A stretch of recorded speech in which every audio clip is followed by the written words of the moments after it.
You know that, for the benefit of everyone watching, our company does an incredible job, and that is thanks to the company and the people within it.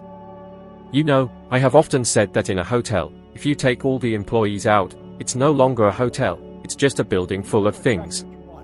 The same applies to a company. If you take the people out of a company, it's no longer a company, it's just a building with a bunch of things. We have an amazing group of people, from all levels within the company, no matter what their position is. Mikey is an absolutely incredible example of someone who took this information and used it. Now, I'm going to introduce you to some other people today who also took this information and applied it. They followed a different path, but they are doing the same thing. When Mikey first joined us, she was working as a nanny.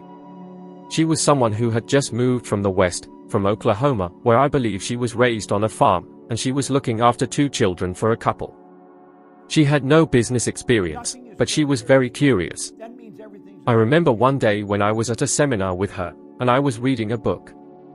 She asked me what I was reading, and it was The Edinburgh Lectures on Mental Science, a very dense book. I said, "Do you want it?" She said yes, so I simply signed the book and gave it to her. I did the same with Phil Goldfine, who became a phenomenal figure in the movie industry. Well, Mikey started studying that, and then she began studying everything else. Sandy praises how organized this woman is and how well she does her job. Sandy, who is our executive director and president, made Mikey our operations and marketing director. And here's someone who started as a nanny and became a senior executive in a company that operates worldwide. I believe Mikey is a fantastic example of what a person can do if they study this information. We have other people you'll hear about here. Tommy Kohler was a consultant in our company, and we brought him in as our creative director.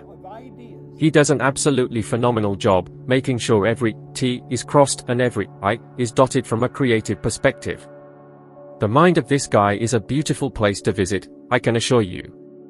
Arash Baghi had worked, I think, for a printing company, I'm not sure, but I think so. I don't believe he had made 100, or if he had, he was barely there. Arash is undoubtedly one of the best salespeople and sales managers I've ever met. A great leader of people. Well, we have people like this throughout the company, and it makes all the difference. I often talk to Sandy Gallagher, who is my business partner, and we talk about how fortunate we are to have the team we have. It makes all the difference in the world. I was speaking with Jen, an interesting lady. She and her husband built a huge business. One day, I was watching. She was #1 in earnings in network marketing. She earned more millions than anyone else and started from zero. It makes perfect sense that she and her husband, Joshua, built such a successful business. I like to surround myself with people who are extremely successful. Now, I want to say they are very goal-oriented, very studious. If you're not a great student, you won't go much further than where you are now. What I want to show you today, if you can go through the slides, Scott, is that I want to welcome you back here. First, I want to show where I started. A man sat with me and wrote an R on a piece of paper. Then, he put 3 letters next to it, 2 HS and 1 D. He said, "Bob, let this represent happiness, health, and wealth." Then he asked me if I thought he was a happy person. I said yes, I didn't know him very well, but he seemed pretty happy to me. He said, "Have you ever seen me sick?" And I had never seen that. He said, "Have you ever seen me broke?" This guy always had money on him, and I noticed this because I never had any. I was always broke. At that time, you could buy 5 gallons of gas for $2. I was always trying to find someone to lend me $2 so I could get 5 gallons of gas just to keep the car running. I wasn't in a good place, I was an unhappy guy. He said to me, "You know, Bob, you must be one of the most miserable people I've ever met." He didn't know me very well, but he had known me for a while, and he said, "You're always sick." And then he said, "You're always broke." In fact, he was being kind. At that time, I was earning about £3,200 a year, but I owed about £4,800. See, I never seemed to get anywhere. I didn't even know where those £4,800 had gone. I had it in bits and pieces, 100 here, 50 there. So everyone was always chasing me for money. It was making me irritated. I'd get angry, I owed money, and it was making me mad. I was completely off track. And he said, "Bob, why don't you change your results?" I'll tell you the plain truth, it never crossed my mind. It never crossed my mind that I could change my results. And I think there are a lot of people living like this. Probably, there are people on this call right now living the same way. You just never really look at your results and think that they're your results in life, and that you can change them. He said, "Have you ever studied anything?" I said, "No, I can't read." He said, "Well, that's not true, you can read, just not very well, but you can." And then he said, "Bobby, the secret of the ages is locked in books." In fact, Robert Collier wrote a book in 1934 called The Secret of the Ages, and it truly had the secret in it. Robert Collier was a great writer. And Napoleon Hill wrote this book and said, "Bob, he spent his whole life writing this book about 500 of the most successful people in the world." That's what this book was about. He studied their lives, he was like a scientist studying their lives, and he gathered all this information and wrote it down. In fact, he gathered it into 8 books. Let me show you, I have those 8 books right here. Look, I have them tilted forward, you see. Can you see them, Scott? Yes, there they are. I also have a picture of Mary Morse, she just sent it to me, my one and only, incomparable friend, Mary Morse. She's a wonderful woman, and I put it here because her suit is the same color as the books, she's wearing red. But these are the 8 books Napoleon Hill wrote at the request of Andrew Carnegie, who was the richest man in the world. Thank you, Scott. So, he took those 8 books, condensed them, and put them into a single book, Think and Grow Rich. He said, "Bob, if you do exactly what I tell you and read this every day, you can have anything you want." Now, when you take a guy who's unhappy, sick, and broke, earning £3,200 and owing £4,800, who dropped out of school in the 9th grade, had only 2 months of high school, had no business experience, and he's telling me I can have anything I want, how could I believe that? I couldn't believe it. But, you know what? I believed he believed it. And looking back, I acted based on his belief. And sometimes, that's all you need. In 1 year, I was earning about £140,000, and in less than 5 years, I was earning over £800,000 a year. And I was doing that by cleaning offices, by the way. I was prepared to do anything honest to earn money. And one guy said, "There's good money in cleaning offices if you're doing it for yourself." So I went into contracts, got buckets and mops, and did it for myself.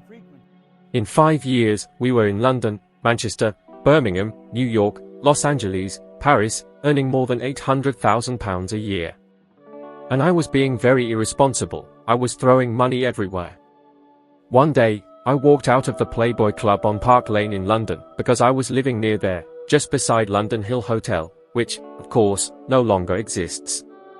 I had been there, and I didn't mind if I lost, I usually won because I felt I knew where the money was. But it was almost as if I had some sort of euphoric experience, and I thought, this is not right, what I'm doing. This is simply not right. And I thought, how has my life changed so dramatically? My mind went back to when I had nothing, when our wife first met me, and what really happened. And you know what? I didn't know. I didn't know, but there was a metamorphosis that occurred in my life. There was such a phenomenal change, and I didn't know what had happened. So, I decided I was going to figure it out. It took me 9.5 years, but I finally discovered exactly why Bob changed. And when I discovered it, all I wanted to do was teach others what I had learned. I thought to myself, there must be many people who are where I was and don't know how to change. Schools don't teach us how to take control of our lives, but we can be in control of our lives. God gave us this ability. I began studying this, and I began teaching it, and I'm still doing it many years later, 60 years after I first picked it up. I'm still holding firm. Now, I want you to look at this for a moment, this is a very important paragraph. He said, there is a difference between wanting something and being ready to receive it. No one is ready for something until they truly believe they can acquire it. The state of mind must be belief, not mere hope or desire. He also said that closed minds will not inspire faith, courage, or belief. You have to believe. He said no one is ready for something until they believe, and he pointed out that this is the key: you must believe. Now you see, somewhere along the way, my belief system changed. I had a mentor, a phenomenal mentor called Val Vandal. I've had several mentors in my life, and I'll tell you this: if you don't have someone you're learning from, you should find someone. Because I truly believe everyone should have a mentor, someone you respect, someone you trust, and then you should do exactly what they tell you. That's exactly what I did. I was having lunch with Val one day, and in a casual conversation, he said that our belief system is based on our evaluation of something, and often, if we re-evaluate something, our belief about it changes. I had been studying the Bible, the Bhagavad Gita, the Quran, the Torah, the entire Book of Mormon, all the religious books, because I knew that there are only two places to learn something about yourself. One is religion or theology, and the other is science. And I was studying both sides of the issue. I just couldn't get enough information. I wanted to find out why I changed, why someone who was a total mess brought order and prosperity into their life. How did this happen? Well, it happened because my belief system changed. He said that our belief system is based on our evaluation of something, and often, if we re-evaluate something, our belief about it changes, and suddenly, this hit me. That's why my life changed. I had been studying all this material, I had been studying this book every day, as he said, but I also studied all the great authors, and most of them go back over 100 years, and you know what happened. I was studying myself, and my belief about what I could do changed, and as my belief system changed, everything else changed. And look here, he says, remember, no more effort is required to aim high in life, to demand abundance and prosperity, than is required to accept misery and poverty. So let's look at how this changes. Here's a person, okay, here's the mind and body. Now, there are the senses, but there is also a power flowing into our consciousness. As this power flows into our consciousness, we can build images with it, and we build the image of the good we desire, and then we are told to emotionally connect with these images and they will move into form. But something happens, we emotionally connect, and what happens? The results aren't there, the results aren't there. The images fixed in our subconscious mind control our vibration, and our vibration controls what we attract. So you see, you made the image, you did exactly what was said, you emotionally connected, but your results aren't there. What's wrong? The paradigm must be altered before your new image can materialize. If you don't get rid of this paradigm, if you don't change it, nothing changes. You see, through the repetition of listening to all this material and studying it, my paradigm changed. Now, pay attention here, this could be one of the most important slides you'll ever see. This is you, here's a power flowing into your conscious mind, and you have the ability to build an image of the good you desire. In 1973, I picked up my pen and sat down and said, I'm going to build a company that operates worldwide. Sandy Gallagher joined me about 15 or 16 years ago, I don't remember the exact date. And she bought into the idea. For example, if the initial investment was $500, this would now be equivalent to approximately £395, written out as £395. This is just to show that everything starts changing when your belief changes. All of our executives fully embraced this idea. A little over a month ago, Mikey Stella called me one evening and said, Bob, I thought you'd like to know that we've just entered every country in the world. The image was realized, but not by accident. You see, I knew that there was a paradigm, and I knew that I had to get emotionally involved with the idea, regardless of the paradigm. I had to see the good I desired, I had to feel it with my emotions, and I knew that if I could plant this image in my subconscious mind, I would realize it in my material world. The spirit always manifests through its polar opposite. Now, the image you imprint in your subconscious mind controls your vibration, and your vibration controls what you attract, and this is where your results come from. It's not by accident, but you need to understand that you need to emotionally connect with your idea, you have to overcome that paradigm. It's not an easy thing to do, but you can do it. Now, listen for a moment, many people believe that success is about being in the right place at the right time. I've spoken about Janice Wheel. She wasn't in the right place at the right time. She recognized an opportunity and acted on it. That's exactly what I did. I'm going to introduce you to a few people who did the same. You see, many people believe that success is a matter of being in the right place at the right time. Let me tell you something, you have to believe you are in the right place at the right time. You have to be aware of it, you have to be conscious that you are in the right place at the right time. I believe that there are opportunities surrounding you all the time. Now, pay attention here, we are talking about levels of awareness. We talked about this on the first day, you need to create awareness. Well, there are many levels. You start at an animal level and you end up here at a master level. Then you end up. I was just holding a baby, my great-granddaughter was here, I held her in my arms, she was only 6 months old, a little baby. She reacts to everything in life, her parents respond to everything in life. That's the difference, that's how you grow. That's how you develop. You see, when you react, it's fight or flight. When you respond to anything that's happening, you think and plan. So, when things happen around you, you don't react to it, you respond to it. Now, look, you move on to the next level and you are following. I need to fix this right now. Alright, hold on a moment, this is a bit of a mess. Well, the second is following the masses. I'll have to fix this later. It's very complicated, there you go, going from reacting to following the masses, that's where paradigms really show up. Now, something happens, you're following the masses, you're stuck, following the crowd you're living with and suddenly something happens inside of you. You aspire to something greater than what you have. That aspiration is a desire for something greater than what you possess. This happened to me when they gave me this book. Something happened inside of me, I aspired to something greater than I had, I developed a desire for something and that desire came to me. And why does this happen? Because you are an individual and want to express your uniqueness. As an individual, you are the highest form of creation of God, there is nothing like you, you are unique. You want to express your uniqueness. Now, look at what happens.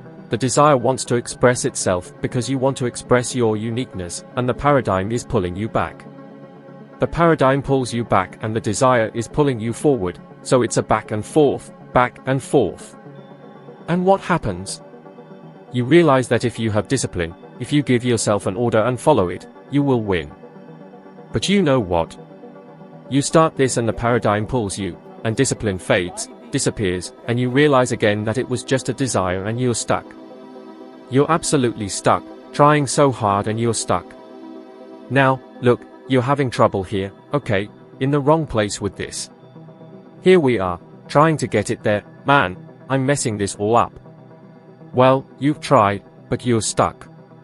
The paradigm pulls you back, your desire pulls you forward and, then, one day you realize you can change all of this. Discipline is the ability to give yourself an order and follow it. Desires and discipline must be connected. If you really want something and are not disciplined, you will have problems, it will only cause frustration. You need to bring discipline into your life. Discipline is the ability to give yourself an order and then follow through with it. When you begin practicing this and notice your discipline starting to fade into mere desire, you must simply say, no, and stop. At that very point, you say to yourself, enough, I'm moving forward, and you keep going until you enter into a new experience. That is the moment you truly begin learning through real-life experience. Your actions directly shape your outcomes. See, you took a new idea, acted upon it, and suddenly everything in your life started changing. Everything shifted, your entire life transformed, and now you find yourself in control. You're thinking clearly and planning your reactions, and everything around you has changed. Now, there are only two ways you can change this mental paradigm. Look here, one is through the conscious repetition of a certain idea, and the other is through a strong emotional impact. Imagine this line represents the sound of my voice, it could be a recording. The red line symbolizes the moment when you're listening to the recording, and suddenly an idea hits you deeply, sending you off on a mental journey. At this moment, you're absorbed in thought, but the recording is still playing. You hear it, but you're not truly listening. There's a clear difference between hearing and actively listening. Then you refocus, begin consciously listening again, and suddenly another idea emerges, leading you onto yet another mental journey. This continues until the recording finishes. If you want to change your mental paradigm, you first need to understand how it was formed. It was created through repetition, and that's exactly how you'll change it, by repeatedly listening to the same recording, perhaps 1,000 times. You'll encounter the same idea again and again, but if you only hear it once, nothing will change. When you play it a second time, you'll never stop at exactly the same point as before. That simply doesn't happen. You'll always stop at a different point. So, repetition is the key, repeat it again and again. Understand clearly, success is 5% strategy and 95% mindset. Everything depends on your mental attitude. It all comes down to repetition, everything begins in your mind. Now, let me tell you something about decision making, and afterwards, I'll introduce you to a few individuals who made significant decisions and were greatly rewarded for doing so. Consider Andrew Carnegie and Napoleon Hill. Andrew Carnegie was the richest man in the world when he decided to mentor Napoleon Hill. At that time, Hill was a young journalist working for a magazine, preparing articles about wealthy individuals. Hill was fortunate enough to secure a 3-hour interview with Andrew Carnegie, the wealthiest man in the world at that moment. What Hill didn't know was that Carnegie had been looking for someone exactly like him, someone who could study and document the laws of success he himself had applied. Carnegie had interviewed more than 250 people without finding the right one, but during Hill's interview, Carnegie was secretly evaluating him.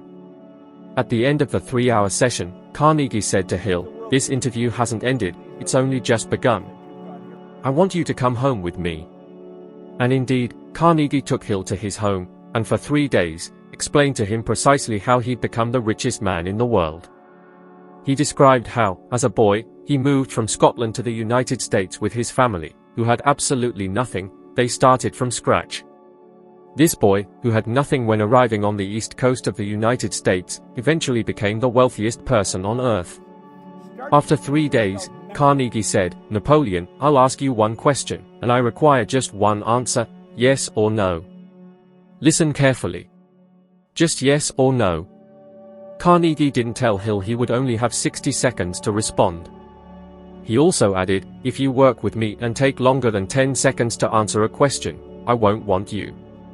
I follow strict principles, that's why I'm holding a stopwatch." Then Carnegie posed a crucial question: are you willing to dedicate the rest of your life working on an idea for which you'll probably receive no material compensation for at least 20 years? Napoleon Hill answered, yes, within 29 seconds. Only afterwards did he learn that Carnegie had allowed him just 60 seconds. Carnegie then told him, "You're going to face significant challenges." Now, considering the financial value of that decision in terms of average monthly income in the UK, roughly £3,000 per month, choosing to live without financial compensation for 20 years would amount to approximately £720,000. Expressed fully in words, approximately £720,000. That's a substantial amount, yet Hill willingly said, yes, and it was this one decision that completely changed his life. He said, "Everything inside you will want to give up long before your project is completed." He also said, "I will not subsidize you, I will not give you money, you will have to support yourself." But he said, "I will introduce you to some of the richest and most accessible people in the world, and I want you to interview them and write down the laws of success." It was a massive job. It took 20 years. It started in 1908, and in 1928 the books I just showed you were published. I have a set of them sitting behind me now. This was a great idea, really a great idea. And you know, he asked a question, and here is the question. I want you to take this statement, I want you to study it, I want you to memorize it. Here it is, Andrew Carnegie, I will not only match your achievements in life, but I will challenge you in the race and beat you in the stands. He said, I want you to repeat this every day. Hill threw his pencil on the floor and said, you know very well that this is not going to happen. And Carnegie said, I know it won't, Napoleon, unless you bury that idea in your subconscious mind. He then asked, will you read this every morning and every night while looking at yourself in the mirror? Hill said, I can do that for 30 days. He said he could do it, but he didn't believe it would happen. The first time he read it, he locked himself in the bathroom because he didn't want his brother, with whom he was living, to hear him, and he whispered, "Andrew Carnegie, I will not only match your achievements in life, but I will challenge you in the race and beat you in the stands." Now listen, when I studied Andrew Carnegie, I discovered that he helped create around 50 millionaires. Napoleon Hill made millions of millionaires. He achieved what Andrew Carnegie wanted him to achieve. He answered the question in 29 seconds. Now here is another one. John F. Kennedy was talking to Dr. Wernher von Braun. Both are now deceased, God bless them. Von Braun was the father of the space program, the genius behind us reaching the moon. Kennedy asked him, what would it take to build a rocket that would carry a person to the moon and bring them safely back to Earth? And his answer was, the will to do it. Just the will to do it. He gave the answer in 10 seconds. See, these were huge questions that were being asked. What would it take to build a rocket to the moon? In 10 seconds, he gave an answer. He knew that if one person decided and focused, they would make it happen. Now let me show you something about decisions, and then I'll talk about some people who made great decisions. Think about this for a moment. The people I was talking about understand the laws, and that's why they achieved what they achieved. Imagine that these lines represent levels of vibration. Each level is connected to what's above and below it. There is no dividing line. Everything in this universe is connected. That's the first thing we need to understand. Whatever we desire, if we tune into the frequency it is on, we are connected to it. Pay attention to this, it's so important. Let's suppose this is your phone, and this is mine, and I have your number. I call you and we are connected. We can look at each other and talk. Now, we seem to have a basic understanding of this when it comes to using our phones. However, when it comes to life, we get lost. I don't know if most people understand what they are doing. They just dial and start talking, not knowing that they've tuned into a frequency, and that's exactly what the phone does. They don't know that.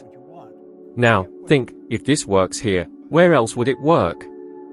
Well, let's see where it works. There are levels of vibration, and they are called frequencies. We think on a frequency, you and I. Let these thoughts represent your thoughts. Now, pay attention here, this is so important. We're trying to do this in a short amount of time. I've been working on this for 60 years. Look at this, these are your thoughts, and that's why you're getting the results you're getting. Now, if things aren't going well, it's because of your thinking, not because of how hard you're trying. It's the thinking that gives you the results. And you'll say, well, this isn't what I want, this is what I want. Regarding money, when Carnegie told Hill that he would not support him financially, it meant that Hill had to support himself. At the time, Hill needed what would now be roughly £6,000 a month, written out as £6,000, to live on and continue his work. He had to rely entirely on himself, not only financially but also mentally and emotionally. I mentioned this before, my mind is a center of divine operation. Divine operation is always towards expansion and fuller expression. There is something within me, and there is something within you, that is never satisfied with where you are. When I was a boy, my grandmother practically raised me, and she used to say, you should be satisfied with what you have. Now, she was a dear woman, like an angel from God, and one night, while she was sleeping, she was taken home. But she was wrong. You should never be satisfied. You should be happy with what you have, but never content. See, it's the spirit inside you that wants to express itself in a greater way that causes the dissatisfaction. You say, this is what I want. Now, here is where the mistake comes. This is what I want, I will do it as soon as I have the money. I want you to look around the room you are in. I am thinking you are probably at home. I am in my studio, I see chairs, tables, cushions, and cameras. I see all these things scattered about. You know, I don't need anything in this room. Do you know why? I got it because I wanted it. You don't need anything in the room you're in. You may need one or two things, but you got them because you wanted them. When you truly desire something, you will always find the money for it. That is a law. Write this down, for the love of God, write it down and never forget, when you truly desire something, you will always find the money. When you say, "This is what I want and I'll do it when I get the money," you are on the wrong path. And soon enough, you will be saying, "This is what I want," and then that decision will disappear long before you take action. And soon, that decision disappears, and then the goal disappears, and you never get there. Why? Because you're on the wrong path. You see, you are thinking here on a frequency, and your goals are way up there, on a much higher frequency. Now, pay attention here. It would be like tuning into an AM radio station and wondering why you aren't getting FM music.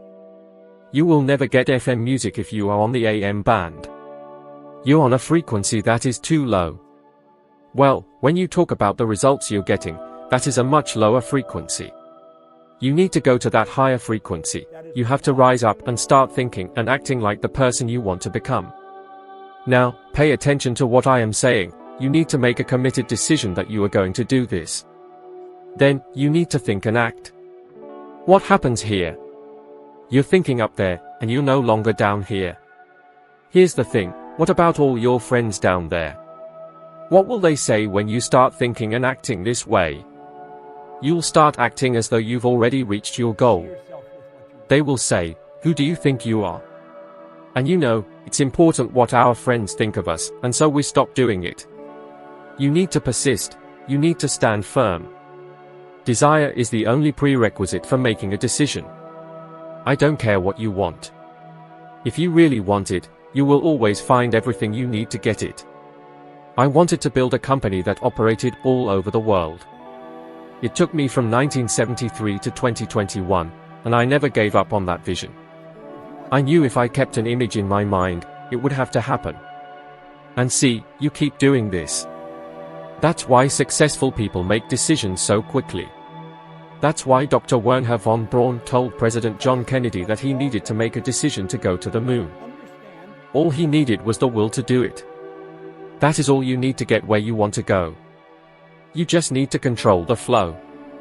You are massive energy, you are the highest form of God's creation. And when you begin to control the flow, you are on your way to victory. Now, I've talked about some interesting things, and I want to introduce a lady to you now, Gia Cardi. Now, listen carefully. Do you remember I said at the beginning of the presentation that sometimes you may have to leave the job you're in to get what you want? This lady had a really good job, a really good job, but she wasn't getting what she wanted, so she quit. Thanks for watching. Leave your like and a comment to help the channel, and see you in the next video.